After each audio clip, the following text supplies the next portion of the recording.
siang semuanya. Terima kasih telah menyempatkan untuk hadir di weekly report PT Rich Unlimited Property. Selamat datang di weekly report PT Rich Property ini yang di presiden pimpinan oleh Salaman Novian Negara. Pertama-tama terima kasih kepada Pak Pimpinan karena telah hadir dan Ibu HRD yang telah hadir di sini dan kepada divisi-divisi yang telah hadir di sini. Pertama-tama kita akan mendengarkan sambutan dari Pak Direktur Pimpinan. Kepada Pak Direktur Pimpinan, dipersilakan. Assalamualaikum warahmatullahi wabarakatuh. Waalaikumsalam warahmatullahi wabarakatuh. Rekan yang saya banggakan dan juga terima kasih semuanya telah hadir hari ini dalam report. Yang mana di sini kita berada di perusahaan Rich Unlimited Property. Di sini saya tidak akan berlama-lama.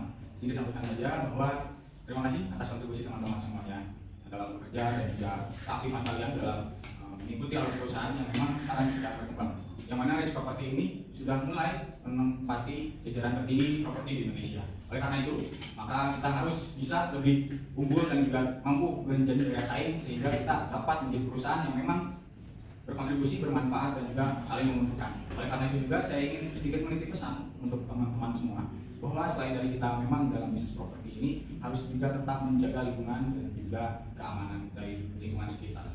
Oleh karena itu, saya tunggu dari report dari kalian dalam weekly, jangka waktu weekly per minggu.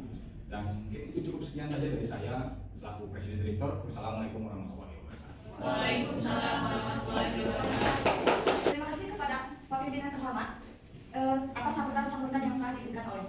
Maka dari itu kita akan mendengar kembali sambutan dari HRD kita yaitu Ibu Salama. Silakan Ibu, dipersilakan. Assalamualaikum warahmatullahi wabarakatuh. Waalaikumsalam warahmatullahi wabarakatuh.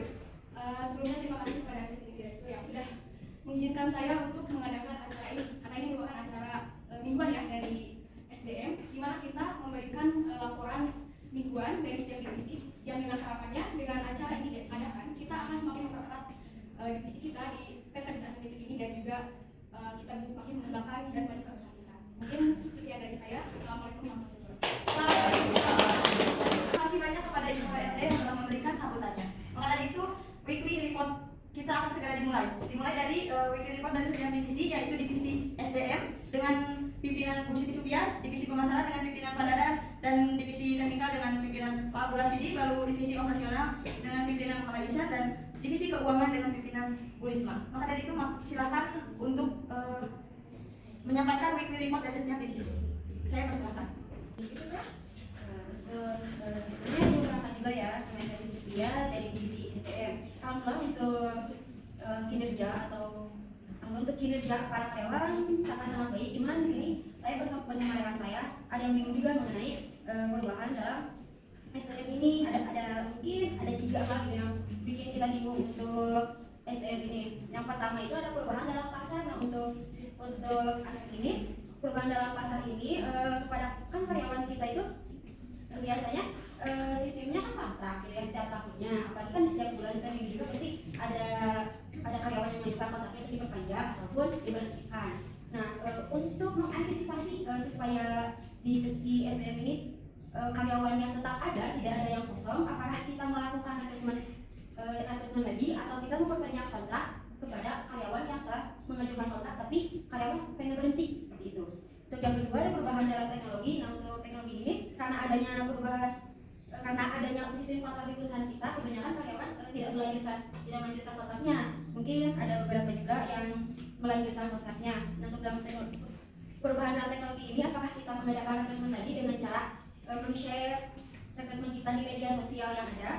Nah untuk yang terakhir yang ketiga ada perubahan dalam lingkungan eksternal. Nah dengan adanya sistem kontrak ini pasti bakal ada yang melamar di perusahaan-perusahaan kita. Dengan adanya yang keluar karena habis kontrak, apakah kita bakal merekrut karyawan baru dengan yang di lingkungan yang terdekat atau yang terdekat tapi potensinya agak sedikit berkurang, atau bakal merekrut karyawan yang jaraknya lumayan jauh tapi potensinya sangat memenuhi kriteria perusahaan. SDM, saya lihat dari masalah-masalah yang ada dan juga potensi dan keunggulan yang sudah kita dapatkan bahwa kalau misalkan kita ingin melihat dulu dari sisi kontrak dan juga akan jadi tetap di properti ini biasanya kita ini karena sebuah PT SDM, mungkin nanti bisa dicatat juga bahwa untuk pegawai kontrak kita, yang mana di situ tuh hanya bertujuan sementara, yang akan dilanjutkan nanti itu menjadi pegawai tetap. Tapi bisa dilihat dulu evaluasi kinerjanya seperti apa. Kalau bagus, dipertahankan, berikanlah yang namanya golden share. Golden share ini ada penawaran yang bagus, sharing yang bagus. Nah dari situ kita bisa untuk reach out pekerja kita ini agar tetap loyal dan juga tetap mau bekerja di sini. Tapi bagaimana jika memang mereka tidak ingin menjadi tetap gitu ya? Karena zaman sekarang apalagi Gen Z kan banyak yang pengennya freelance, freedom, kebebasan gitu. Nah, maka dari itu, dari posisi ketika kita seleksi, kita harus menanyakan kembali komitmen mereka dalam pekerjaan terhadap seperti apa. Oleh karena itu, ketika kita ingin bisa mendapatkan pegawai yang memang berkualitas, saya sarankan sih, jikalau kita tidak mampu dari segi SDM, maka PT ini bisa melakukan subkontrak pada CP-CP yang lain. Tadi kan juga ada masalah jarak yang potensial juga kan antara jauh dari mana-mana. Untuk menekan biaya operasional, kita bisa saja misalkan kita sekarang ada di Bandung. Nah, kita ada proyek orang-orang dari Bandung ke IKN, yang ada kita di IKN memberikan subkon kepada perusahaan-perusahaan yang di sana sehingga bisa menghemat biaya operasional, budget dan juga SDM. Namun tetap harus disortir ulang kualifikasi. Kalau perusahaan yang terpercaya dan juga perusahaan ini memiliki portofolio yang sangat baik. Itu sih kalau dari evaluasi dari saya. Mungkin kedepannya bisa mengikuti alur bekerja dari perusahaan kita lebih baik lagi. Untuk visi pemasaran, Kita izin pada direktur kami ingin memberikan report mingguan yang dimana kami melihat perkembangan teknologi yang semakin pesat dari hari ke hari ya, dan kami juga sebagai dari divisi pemasaran sudah membuat plan bagaimana agar perusahaan kita ini bisa sukses di era digital dan bisa beradaptasi dengan keadaan yang seperti ini. Perlu juga cara kita memanfaatkan perubahan teknologi tersebut. Nah, kami juga sudah merencanakan berbagai digital marketing untuk membuat perusahaan ini agar dengan memanfaatkan konten di media sosial, lalu juga membuat website untuk perusahaan di properti ini, dan juga agar menjangkau target pasar yang ditentukan untuk membangun hubungan dengan pelanggan, lalu memberikan kenyamanan terhadap pelanggan atau customer kita yang akan datang. Cukup sekian. Oke, dari divisi digital marketing ya. Divisi digital marketing ini negara sekarang memang sangat potensial sekali dan memang penting juga sebagai core perusahaan. Saya ingin tahu dong kalau misalkan dari digital marketing ini apakah sudah menerapkan brand awareness seperti apa dan juga konten-konten apa yang memang biasanya views atau reach ke niche marketnya itu lebih besar gitu. Biasanya yang saya tahu kemarin dari hasil video kalian ini ketika proses membangunnya dilihatkan step by step. Oleh karena itu kita sudah memiliki yang namanya blueprint marketingnya, digital marketingnya. Maka dari itu kalian evaluasi, pilah-pilah lagi mana yang berpotensial dan works bekerja, dan itu menjadi template kalian untuk algoritma sekarang. Dan saya ingin kalian pertahankan juga algoritma dari digital marketing ini, bahwa kita harus update terus. Kalau perlu kalian beli data untuk market, saya persilakan. Tapi lebih baik kita punya hasil riset sendiri terlebih dahulu sebelum membeli. Nah nanti dari konten-konten brand awareness dan lain-lainnya, saya pengen kalian juga mengembangkan dari setiap produktivitas. Jangan sampai hanya bikin video saja jadi selesai. Kalian bikin poster, masang ads, kita sebarkan, selesai. Kalian harus disertai dengan copywriting yang bagus, dan juga dari service kalian ketika melayani ada yang bertanya dan juga mengetahui tentang digital property kita seperti apa, digital marketing dari properti kita. Apakah sanggup untuk digital marketing? Sebelumnya mungkin kami akan sedikit mengevaluasi tentang bagaimana cara kerja kita untuk agar perusahaan kita ini lebih berkembang dengan konten-konten yang kita buat. Nah, saya ini akan terus berkembang dan sampai kita stuck di situ dan menjadi kurang menarik. Kita jangan sampai seperti perusahaan-perusahaan yang memang gaya itu gaya lama, yang hanya mementingkan proyek ada beres dan juga mengambil untung. Maka dari itu kita juga harus memberikan awareness dari konten juga bahwa properti kita ini ramah lingkungan juga, tidak hanya merusak lingkungan saja gitu ketika kita membangun. Itu sih yang ingin saya tekankan lagi juga dalam konten dan juga pemasarannya. Ini bisa disebut eco living. Cukup. Terima kasih dari divisi pemasaran. Lanjut. Baik, selanjutnya kita akan melanjutkan ke divisi teknikal. Kepada divisi teknikal dipersilahkan. Terima kasih pada kesempatannya.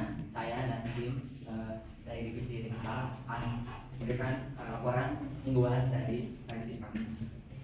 Divisi kami itu bulan lalu mendapatkan 2 karyawan baru, sehingga baru mulai adaptasi bagaimana divisi ini beroperasi. Divisi teknikal bisa dibilang salah satu divisi di perusahaan ini yang butuh high skill karena memerlukan mengoperasikan infrastruktur, terus teknologi dan keamanan dari operasional perusahaan. Kabar baiknya minggu ini 2 karyawan baru tersebut sudah mulai beradaptasi karena budaya di divisi kami itu cukup birokratis, yang berarti menjunjung tinggi dari gimana kapasitas, terus gimana posisi dan apa yang dikerjakan, karena kita sangat berkaitan dengan teknologi dan sedikit bersinggungan dengan klien, sehingga divisi kami selain peningkatan dari karyawan yang sudah bisa beroperasi, kemudian ada juga bagaimana perawatan yang bisa di manage cost-nya hingga tidak ada penambahan dana lagi, dan infrastruktur yang sudah bisa kami handle. Sekian.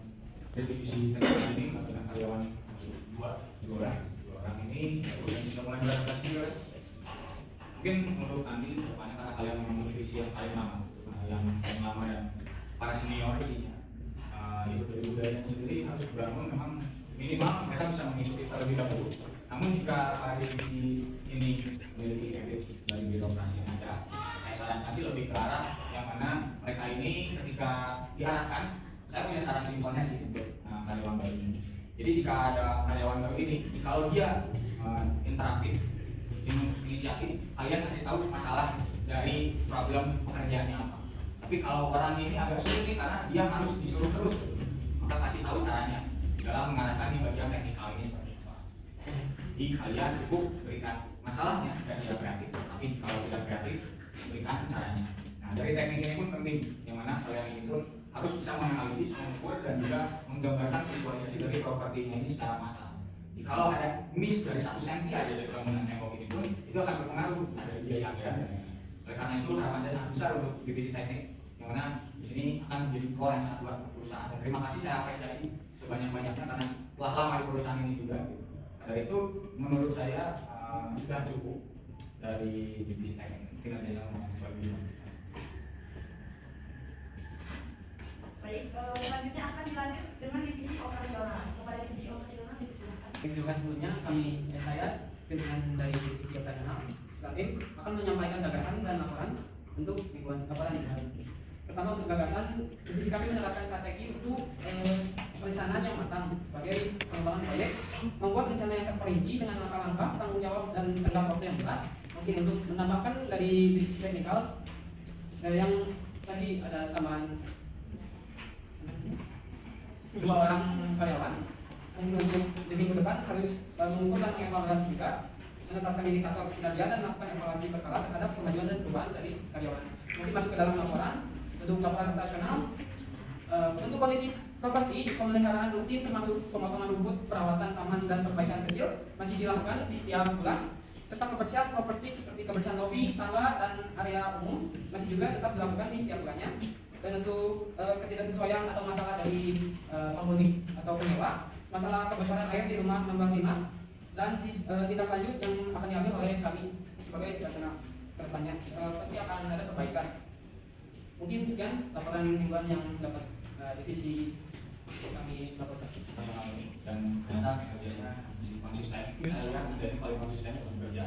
Dilihat dari yang sudah ada, mungkin dari operasional ini saya ingin lebih menekankan ke bagian kalau kalian sedang memproyeksikan suatu proyek dan pekerjaan, di samping kalian harus melakukan maintenance, apakah dari divisi kalian ini butuh tambahan orang atau memang sudah cukup?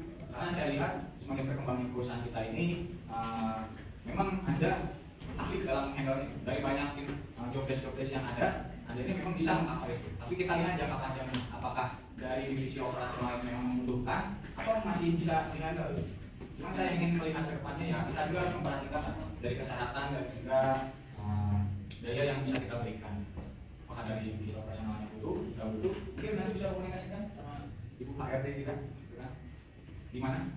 Nanti kami akan diskusikan terlebih dahulu. Ini kan dari report saya udah siap loh. Saya tadi udah menguji Anda, kesiapan Anda, ternyata itu titipan dari bawahan Anda. Berarti di sini bisa kita lihat juga nih dari report seperti apa. Itu sebetulnya hanya pancingan saya saja. Saya ingin mengetahui kinerja dia seperti apa. Bahwa ujian-ujian tadi ini adalah bisa saja saya ingin membuka job dari dia seperti apa. Karena itu saya ingin evaluasi bersama bahwa kinerja ini yang tadi saya ujian ternyata titipan dari bawahannya. Karena itu tolong nanti evaluasi saja pimpinan ini mungkin bisa dijalankan oleh bawahannya. Setelah acara ini selesai, mungkin kita akan evaluasi bersama si operasional untuk menentukan kinerjanya apakah sebagai ketua operasional beliau memiliki kinerja yang baik.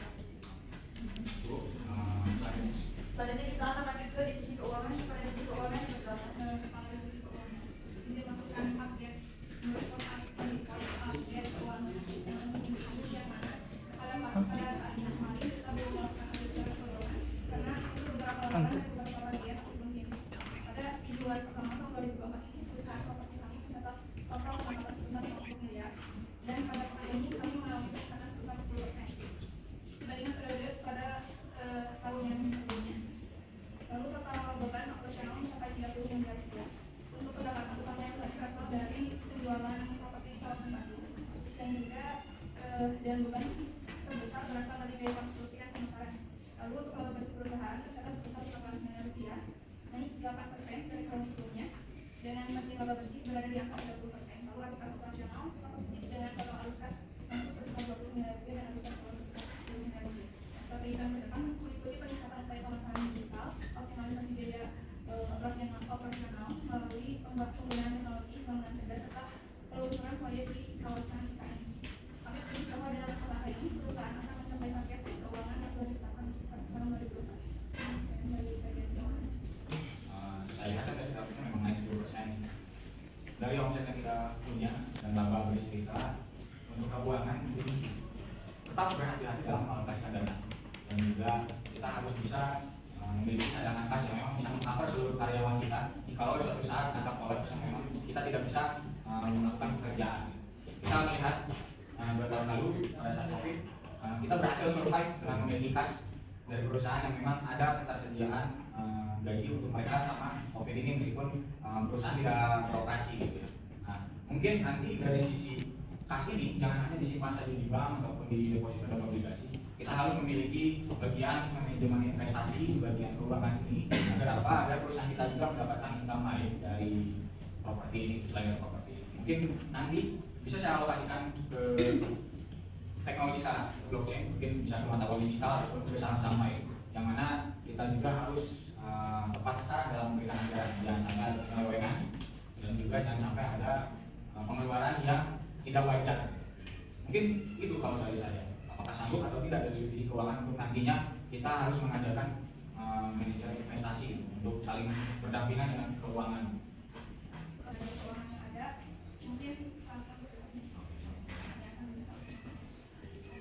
Tapi nanti tolong siapkan saja nanti dari pelatihannya dan juga anggarannya berapa. Dan juga saya harus melihat dari hasil pelatihan ini, dari efek pelatihan ini juga harus memberikan kontribusi yang sangat krusial juga ke depan. Karena kita ini harus melawan inflasi dan juga harus melawan administrasi dari perbankan juga untuk tetap bertahan mempertahankan nilai mata uang. Karena kita juga tidak tahu depannya apakah inflasi ini sudah terkendali atau tidak. Karena itu kita mengapa bergerak di properti ini karena properti ini kan kuat dari inflasi. Dan juga nanti tolong berikan anggaran lebih untuk marketing, yang mana di sini kita harus lebih jor-joran lagi, lebih kuat lagi dalam melakukan digital marketing ini. Nanti saya akan buatkan pelatihan sesuai dengan kebutuhan kita dan juga kondisi dari keuangannya. Untuk keuangan di bagian ini nanti saya akan Baik, itulah daily report dari tiap-tiap divisi. dari PT Rich Unlimited. Sebelum kita tutup weekly report PT Rich Unlimited, kita akan mendengarkan kata-kata penutup dari Pak Presiden Direktur kita, yaitu Pak Salman Mafiana Negara. Baik, kita evaluasi dulu untuk kali-kalinya bahwa di weekly report hari ini saya bisa dibilang terkesan dan juga sedikit kaget juga terhadap apa yang terjadi di dalam perusahaan. Dilihat dari kinerja, kita semua sudah mulai berjalan dengan baik, hanya butuh penetrasi untuk lebih berkembang lagi dan juga harus ada perbaikan sedikit dari divisi operasional. Maka dari itu kita harus bisa terus tetap bekerja secara sewajarnya yang ada diberikan. Namun kita selain dari itu harus bekerja dengan hati dan juga bekerja dengan sesuai integritas apa yang kalian miliki. Jangan lupa bahwa kalian ini adalah bagian dari kita, meskipun kita bukan saudara secara darah, tapi kita memiliki visi yang sama untuk meningkatkan properti secara sehat dan aman dari lingkungan ke seluruh Indonesia. Nah, dari persamaan visi ini kita harus tetap terus berkembang dan juga berjalan. Pada itu meeting hari ini kita tutup dengan mengucapkan alhamdulillah. Sekian dari saya, cukup. Saya tunggu report minggu depan dan selamat sore. Assalamualaikum warahmatullahi wabarakatuh.